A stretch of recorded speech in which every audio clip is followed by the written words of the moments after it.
They say money ruins relationships, but sometimes money is the only true test of feelings. The girl was actually the only daughter of the richest man, but to marry for love, she chose to hide her identity, to test her fiancé Li Wei. On the wedding day, she brought only a seemingly ordinary dowry chest. At first, the mother-in-law's family was elated, crowding around her with praise, saying their son was blessed to marry such a beautiful bride from a good family. The sister-in-law even showed off the pearl necklace the girl gave her. But when everyone gathered to open the chest and see the dowry, a dramatic scene unfolded. The chest opened, revealing no mountain of gold or silver. Instead, stacks of joss paper meant for the dead. The venue instantly erupted in chaos. The mother-in-law's face instantly darkened. Pointing at the girl's nose, she cursed her as bad luck, demanding if this was a wedding or a funeral. The sister-in-law also immediately turned hostile, claiming the necklace the girl gave her must be fake, and calling her a poor wretch. The girl desperately explained, saying her chest had been switched, that the real dowry was worth millions, and even contained surveillance footage. But at that moment, no one would listen to her.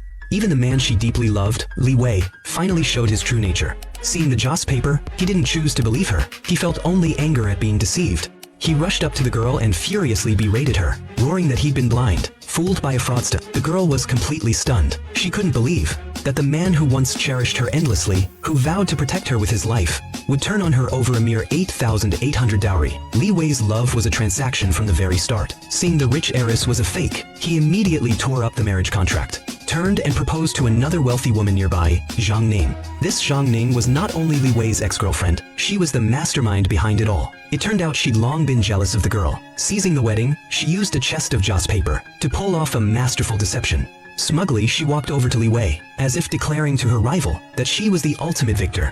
The in-laws' behavior became utterly repulsive. Not only did they demand the girl return the dowry immediately, they forced her to publicly remove her wedding dress and headpiece, claiming these two were rented with their money. Piece by piece, the girl was stripped down to thin undergarments. Her former lover stood by, watching coldly. But this wasn't the end. To utterly humiliate the girl, Zhang Ning ordered someone to bring a bowl of boy's urine, calling it a village tradition, forcing her to drink it to leave. The girl would rather die than comply. Several people forcibly held her down, ready to force it down her throat.